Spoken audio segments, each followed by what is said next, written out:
Assalamualaikum warahmatullahi wabarakatuh. Bertemu lagi dengan saya Hilmi Rahmat Hidayat. Pada pertemuan kali ini saya akan membahas tentang tahapan perencanaan berorientasi objek dengan pokok bahasan, yaitu yang pertama adalah identifikasi kelas, atribut, responsibility, dan operasi. Yang kedua adalah menentukan hubungan antar objek dan kelas. Yang ketiga adalah perancangan algoritma untuk operasi menggunakan desain struktur. Yang keempat adalah mengembangkan tes algoritma atau menjalankan algoritma. Identifikasi kelas, atribut, responsibility, dan operasi. Yang pertama sama seperti pendekatan top down untuk mendefinisikan garis bawahi kata, benda, dan sifat yang relevan dengan masalah. Contoh, dibutuhkan program untuk membaca file karyawan yang berisi nomor karyawan, tingkat upah, dan jumlah jam kerja per minggu. Program kemudian memvalidasi upah dan jam kerja. Jika benar, hitung upah mingguan pegawai dan cetak payslip. Identifikasi kelas, atribut, responsibility, dan operasi lanjutan. Yang pertama adalah validasi. Menurut aturan perusahaan, maksimal seorang pegawai bekerja 60 jam seminggu dan maksimum 250.000 per jam. Jika jam kerja atau tingkat upah melebihi aturan, input data dan pesan yang akan dicetak dan upah mingguan karyawan tidak dihitung.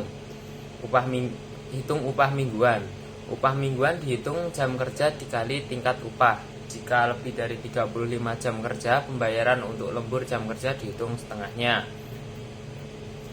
Kemudian adalah menentukan hubungan antar objek dan kelas. Berdasarkan pernyataan masalah diperoleh dua kelas, yaitu penggajian dan payslip.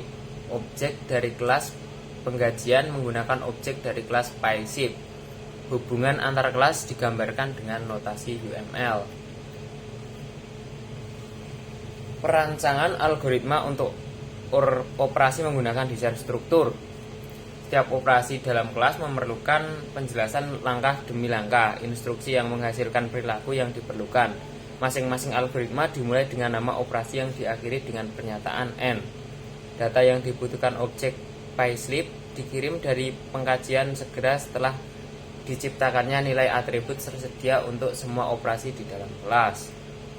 Dan MP number atau weekly pay, valid input, worked, dan play rate dapat dilihat untuk setiap operasi. Set IMP number atau in M number sama dengan in IMP number. N. Set pay rate in pay rate. Set error missing to blank. If in pay rate lebih besar dari max pay, then error missing sama dengan rate upah melebihi 250.000. Print M number in pay rate, error missing, valid input sama dengan false. Else pay rate sama dengan in pay rate. And if N.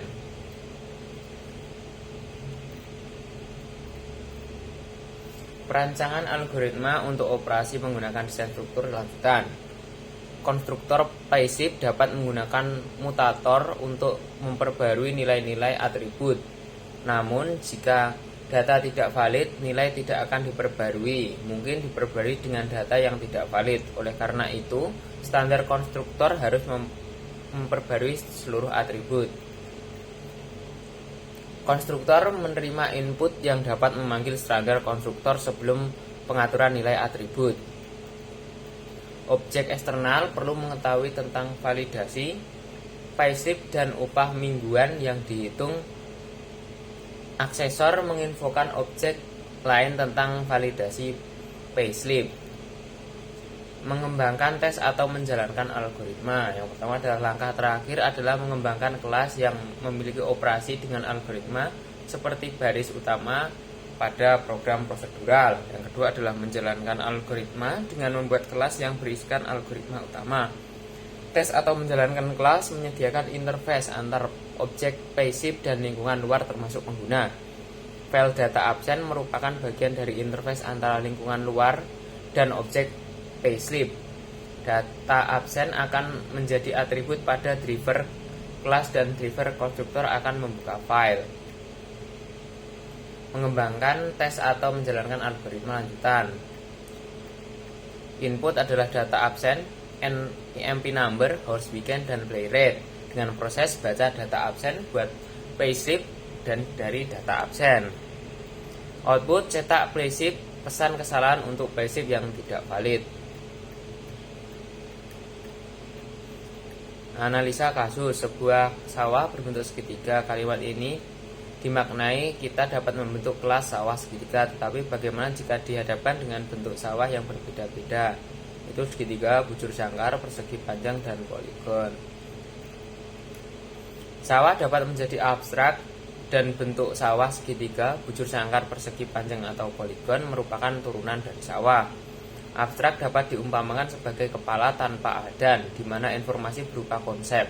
Abstrak tidak dapat digunakan langsung, hanya turunannya yang dapat menggunakan atribut atau metode tersebut.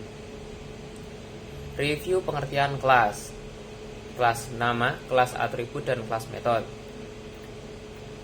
Abstrak, sawah. Sawah tidak memiliki atribut, tetapi memiliki metode berbentuk dalam kurung yang dapat mendeskripsikan bentuk sawah.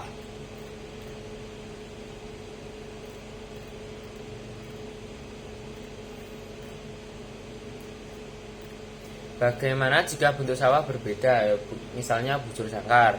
Kita cukup extend sawah dengan bujur sangkar. Kenapa atributnya private? Karena atribut ini hanya bisa diakses hanya oleh kelas itu atau turunannya saja. Kenapa? Kelas kontrol untuk segitiga dan bujur sangkar dibuat terpisah, karena fungsinya berbeda ketika kita menghitung luas segitiga dan akan berbeda dengan cara kita menghitung bujur sangkar. Oke, mungkin cukup sekian vlog saya pada pertemuan kali ini. Semoga bermanfaat dan sampai jumpa di vlog saya selanjutnya. Terima kasih. Assalamualaikum warahmatullahi wabarakatuh.